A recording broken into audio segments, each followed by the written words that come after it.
రెడ్డి గారు మరి అట్లా కాదు, కిషన్ రెడ్డి గారు ఆ టైప్ కాదు, నాకు తెలుసు. వారు మరి ఇట్లాంటి రాజకీయాలు చేయరు కిషన్ రెడ్డి గారు. నాకంటే చాలా సీనియర్, నాకు బాగా అనుభవం ఉంది వారితోటి. మరి ఎందుకు మరి ఆయన నిన్న ఏ మూడ్లు ఉన్నాడో, మరి ఏ టైం ఉందో నాకు ఎవరు అన్నారు ఇమీడియట్లీ మధ్యాహ్నానికి అన్నారు, కిషన్ రెడ్డి గారు అట్లా మాట్లాడడం ఏంటయ్యా, వారు సెంట్రల్ మినిస్టర్ కదా, కొంత ముఖ్యమంత్రి మాట్లాడి ఇంకేదన్నా సలహాలు ఇవ్వాల్సింది పోయి మరి ఏంది వారు ఇట్లా ఇట్లా రాజకీయాలు మాట్లాడారు అని అంటే, ఏమో మరి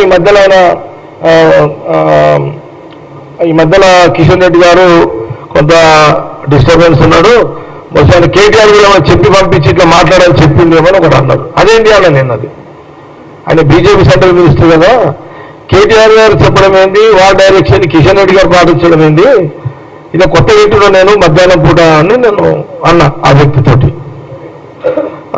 నేను ఆశ్చర్యపోయినా, బీజేపీ అధ్యక్షుడు సెంట్రల్ మినిస్టరు మోడీ గారు చెప్తే ఆయన మోడీ భాష గారు కేటీఆర్ భాష ఎట్లయితాడు, ఇది ఎక్కడ దూరమైన రాజకీయాలు, ఇదంతా విచిత్రంగా ఉంది తెలంగాణ రాజకీయాల్లో. నేను అతనితో అన్నా, ఆ వ్యక్తితో అన్నా, అట్లా అన్నా, ఏమన్నా అట్లా కన్ఫ్యూజ్ ఉంది పరిస్థితి, అందుకే ఆయన కిషన్ రెడ్డి గారు అట్లా మాట్లాడు, నేను కూడా టెన్షన్లో ఉన్నా, అట్లా ఎందుకు మాట్లాడిండు అని ఆయన అన్నాడు నాతో.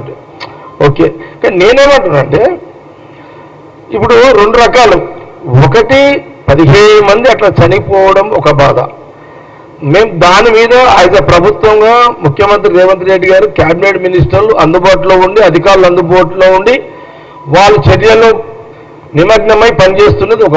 చూడండి నిన్న తర్వాత ఏముంటుంది, చనిపోయినాక ఎవరు ఏం చేయలేము, చనిపోయారు, వాళ్ళని అక్కడి నుంచి కొన్ని హాస్పిటల్లోకి తీసుకుపోయారు, అక్కడ చెక్ చేసిరు, అప్పటికే చనిపోయారు అని చెప్పారు.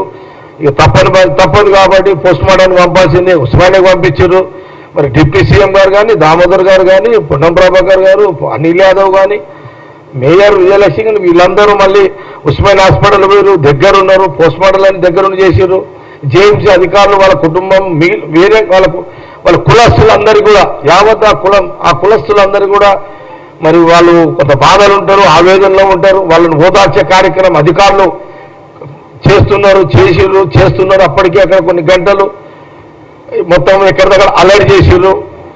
మళ్ళీ దీన్ని ఇంకో రకంగా ఎవరు ఇబ్బంది పడద్దు అని పోలీస్ యంత్రాంగం, ఎంటైర్ పోలీస్ యంత్రాంగం అలర్ట్ అయిపోయింది, ఫోర్స్ అంతా దించారు, జాగ్రత్తలు తీసుకున్నారు.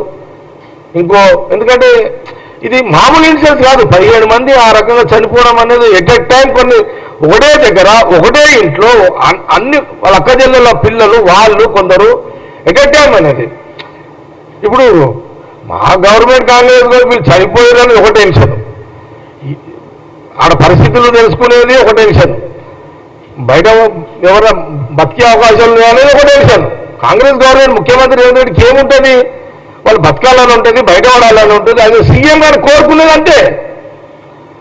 ఇప్పుడు ఇదొక మాకు ఒక టెన్షన్ ఉంటే కిషన్ రెడ్డి ఒక టెన్షన్ పెట్టిండు, ఈయన రాజకీయం చేస్తున్నాడు ఎక్కడొచ్చి.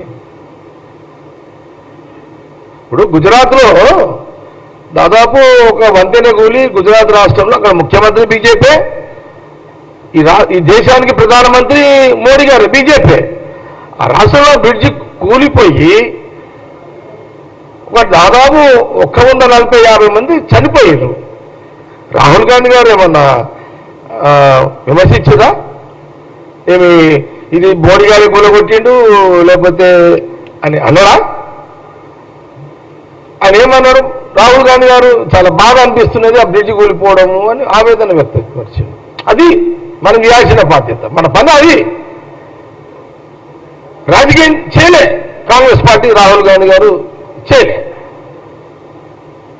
రాజకీయం చేయాలని చేయొచ్చు కదా, ఏం చేస్తారా? బ్రిడ్జ్ కూలిపోయిందాక చూసిరా, బ్రిడ్జి మీరే గవర్నమెంట్ కదా బ్రిడ్జి, మరి ఏం చేసిరు మీరు? అంతకుముందు అది కరెక్ట్ ఉందా లేదా, కూలిపోయిందాక ఎందుకు చూసిరు, రెగ్యులర్ చెకప్ ఉందా లేదా, బ్రిడ్జ్ రోజు నిరంతరం ప్రజలు వేసే బ్రిడ్జ్ కదా అని ఎప్పుడన్నా రాహుల్ గాంధీ గారు విమర్శించారా? లేదు. ఈ జ్ఞానం కూడా ఎందుకు లేదు బీజేపీ? కిషన్ రెడ్డి గారు మీరు ఎందుకు ఇది ఒకటి, ఇదంతా ఎందుకండి? స్వయంగా మీరే కదా ఈ రాష్ట్రానికి ముఖ్యమంత్రి రేవంత్ రెడ్డి గారు మొన్న ఈ మధ్య కాలంలో మరి వారు భారత్ మాతాకి యాత్ర చేసారు. ఒకరోజు భారత్ మాతాకి యాత్ర కిషన్ రెడ్డి గారు అదే బీజేపీ ప్రెసిడెంట్గా, సెంట్రల్ మినిస్టర్గా వారు ఒక యాత్ర తీశారు, శోభయాత్ర జరిగింది, మంచి కార్యక్రమం బ్రహ్మాండంగా జరిగింది, అందరం టీవీలో చూస్తున్నాము. అది విమర్శించే కార్యక్రమం కాదు, మన భారత్ మాత కార్యక్రమాన్ని చేస్తున్నారు మీరు.